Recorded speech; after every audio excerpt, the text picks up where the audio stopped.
Town Hall, 1837.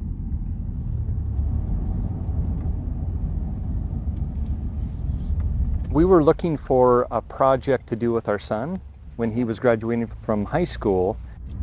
It's a brick schoolhouse with a bell on it. We looked around for different kinds of projects, old houses to fix up. There it is. There it is. This popped up as a commercial property initially because it's an old school. Definitely looks like a school, doesn't it? It's a house. They converted it. That's a pretty small school. It is a small school. It's a one-room schoolhouse. It was a one-room schoolhouse? It was. Yep. Okay. Yeah, it was built For the whole town, I'm guessing. For the whole town of North Weare. Okay. So the local joke, of course, is that we're in nowhere, New Hampshire. One of the unique features is the cast iron columns from 1856, cast iron columns way out here in a rural school. There were a number of rural schools around here. This is about the only one left because they were all built out of wood. This was built out of brick and granite stone from the Granite State, so it's substantial and lasted.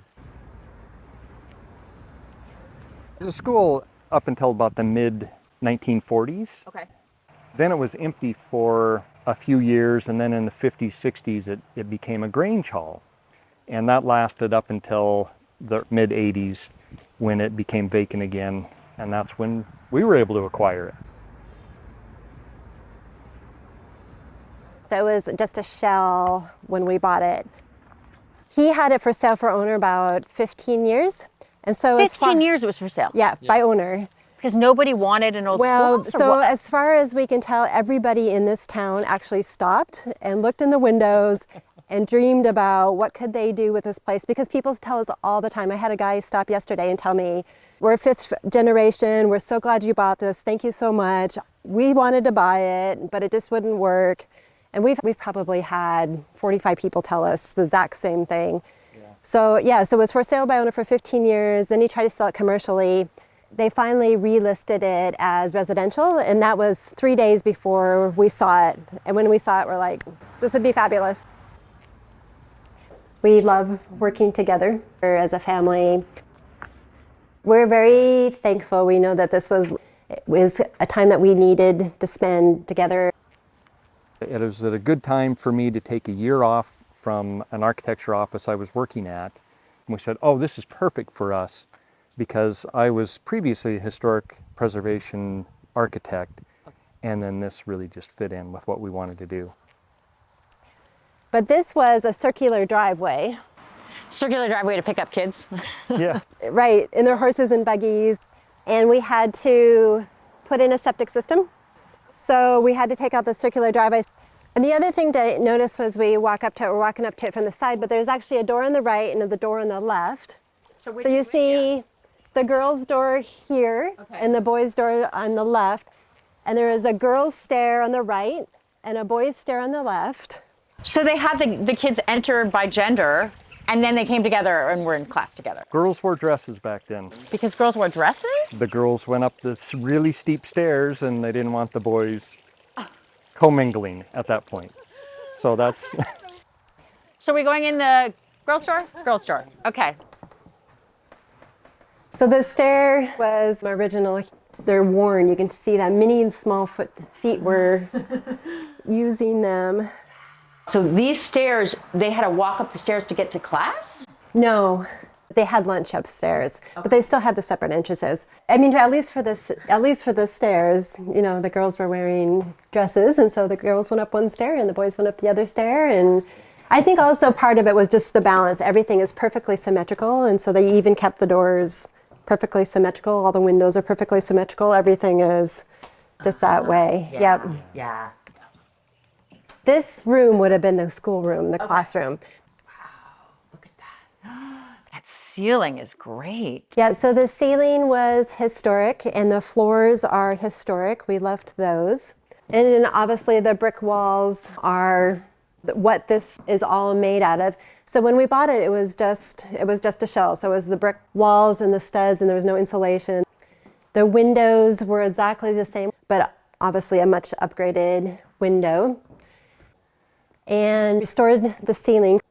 Yeah, we had to strip the ceiling down, and there were holes punctured through it in different locations, and so we had to fill them and make it look, back to the historic look. So it's a tin ceiling that was in bad shape, or was it? It was in really. It was. It in was really bad starting to shape. rust. Okay. Yeah. Yeah, so originally there is a horsehair plaster ceiling above it. Okay. And then, so this would have been added like 1900, so it's still over 120 years old, but we had to restore that and then put an epoxy paint over it just so it would not bleed through. How high are these ceilings? They're 14-foot ceilings. So you can see in these old schools, they kept a lot of the symmetry and the proportion. So tall ceiling, wide rooms. It's a 30-foot by 30-foot room. And then they raised up the windows so that the windows were high enough to let a lot of light in, obviously before there was any electricity. The sills were also elevated so that the kids wouldn't be distracted by looking out the windows. And it was also the chalkboard height. So this is actually the chalk rail, and there's a little indentation where the chalk rail would have started, and it would have been chalk rail across here to the next indentation, and then it became the sill. And that continued all the way around the room, and these were all slate chalkboards all the way around the room. And so the teacher stood up there. And you have been a teacher.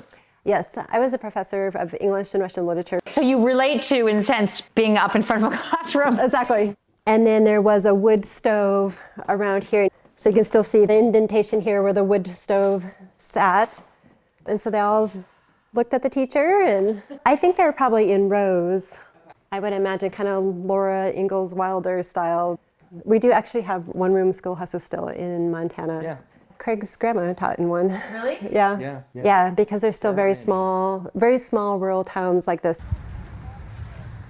Yeah, so our neighbor next door is elderly, and so she went to school here, so she's told us lots of stories. It would have been very, very rural. You can see the old farmhouses. She tells us about the dairy cows that they had, and they basically subsisted. They had gardens and a couple dairy cows and chickens, and that was the way of life, I think, for pretty much everyone in this area. So those would have been the kind of kids who came to school here too. Right. This is where so it was taken out by the former owner, but this is where that other stair would have come up. And then the second doorway into the entry space would have been down low here. So the kids ate their lunches upstairs. So there was a dumbwaiter here. So our neighbor, her grandma would cook lunches at her house, bring them over, put them on the dumbwaiter, and bring it upstairs. And then the kids would go upstairs and they would eat their lunch up there.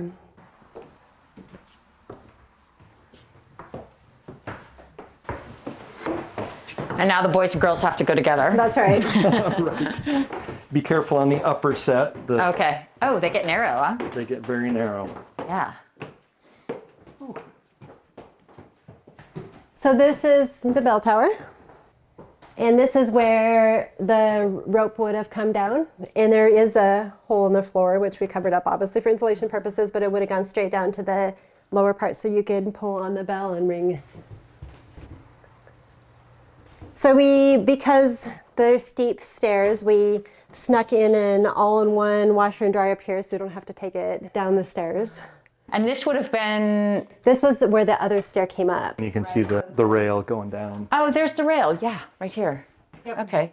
Yeah, so when we laid out this room, again, it was just open. It didn't actually even have a flooring in here at all. We had to think about how can we lay it out so that everything works. In particular, the sinks we struggled with because we were going to put them in the bathroom like you do usually. But if we did, then it would take up, this much more room at least, and then it would block this window. So that's why we decided to have the sinks outside. Yep, so here's our, and then we do have a little kind of mini sink in the bathroom itself. And then on this side, you have a shower. And that sort of fits the roof. Yep. So we have a his and her closet. Mine's a little bit bigger. And then our master suite. I like the shape of this room. It is, yeah, it kind of encloses you. So we feel like we're tucked away from the road. Little fireplace for Nice. the winter time. What would have this been before? So this is where they ate. This is where the kids ate lunch. So this is a cafeteria. Right. Yeah. Okay. But it was just one big open room. Obviously, we added all the walls. So it was just a big open room. It was probably because he would just 5'7". Right. So there is actually a vent in the floor, and you just open it, and then The heat comes the up. heat would He have come would up through rise, it. So by lunchtime, the fires, it's really warm up here, right? Yeah. Yeah. Your bed is really fun. Yes, Craig made that for me a number of years ago. So these are doors from an architectural parts warehouse in Albany, New York. We were living in New York for a while. I told her I wanted to make her a bed. And so I went to the parts warehouse and I picked some of the ugliest ones I could find, because what I wanted was to pick a really tall one so I could have a footboard and then repeat it, and then the headboard's up here. So this was actually just 2 doors. There's the door in the middle, and then the second door is this one. I cut it both directions so I could split it apart and then use it head and foot. This was the color I was going for to get the different layers of paint. Oh, you see the different 8 years, right? Right. And then the lead paint encapsulation is just heavy coats of other clear coats and lacquer it in.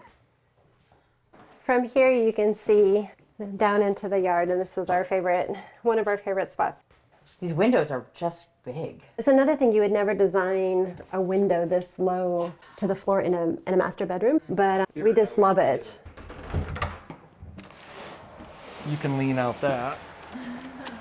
And the best part was some of the old photos we've seen. The older students, when they took the picture from outside, they got to sit out here and They're just hanging out the windows. Wow, no school would allow that now. Can you imagine a window that opens like that? There's no way. I mean, it's crazy that you could just get this close to the... we have limiters that we put on here so it can only open 4 inches. I was cleaning them. Yep, here's, so this is the original trim as well, and there's also some of the names. Somebody at lunchtime was not being supervised. Yeah. Ella at lunchtime was not being supervised. As a former teacher, you know how that happens. Yep.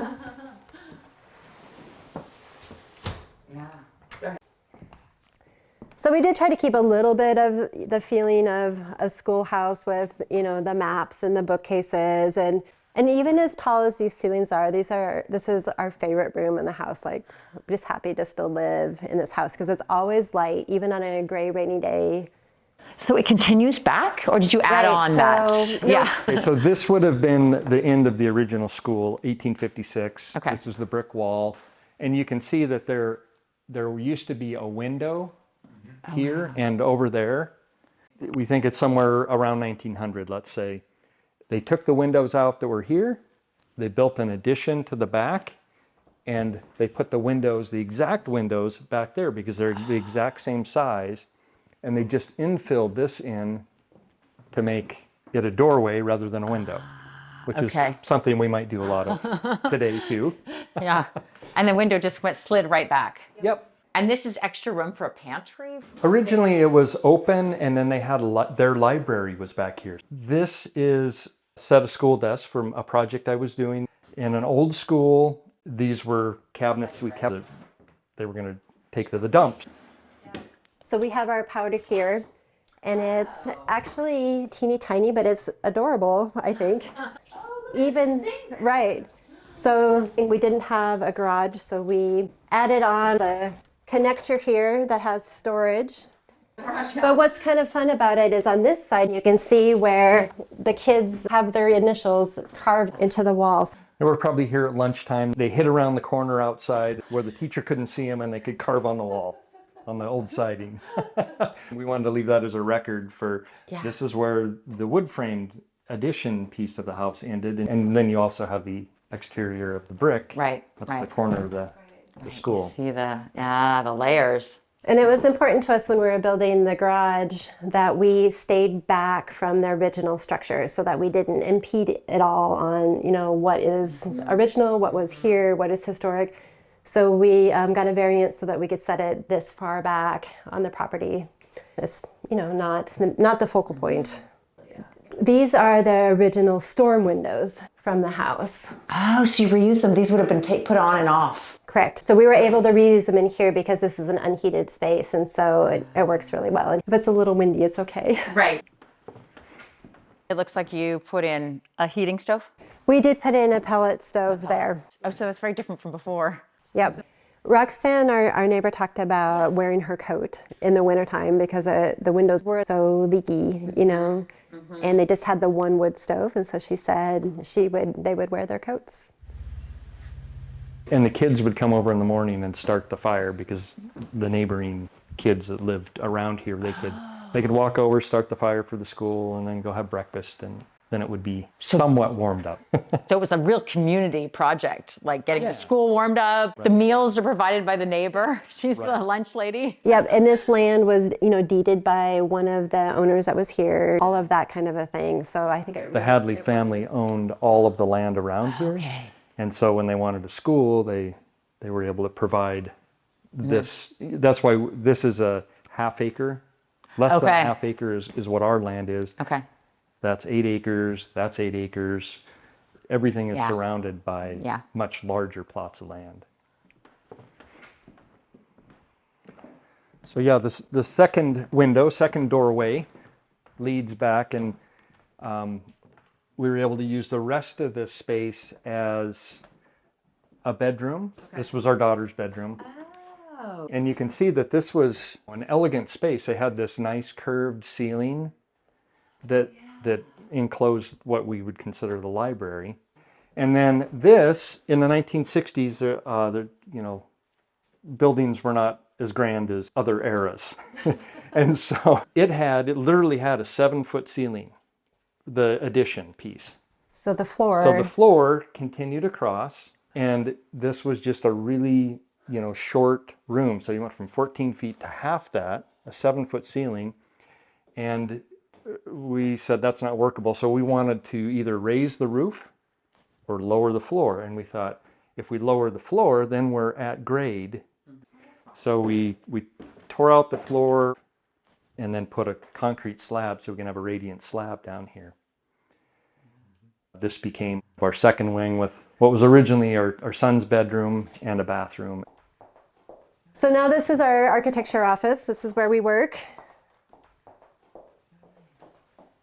This was in the ranch. My grandfather, who was born in 1900, and they lived 50 miles from the railroad, they would have transported their goods back and forth. They didn't even have a road back then. They would take their wagon up the creek. You really respect the history. We do. Right? Of a lot of things. We do. Yeah, no, it's important to us, just a connection to our past and who we are. And that's a big part of our home too. This was a wedding present to my grandparents. So the turntable. I think we have a little something from everywhere we've lived. We have people that come in and they say, "Oh, I recognize W7CN." And we're like, "This is from Minneapolis, right?" And we're like, "How do you know that?" Because our daughter was born in Russia, because our son was born in Ukraine, we work really hard to respect their past as well, make that a part of our lives. And we have pictures from when we were there before we adopted them. Little things from all over the place, so it's fun. It feels very schoolhousey to us, like it's a collection of things from around the world. We very much feel like we're stewarding this because it was part of the history of so many people's lives, and the community here has been so supportive. They were worried that somebody was going to tear it down, and so when we saved it, they were just really happy.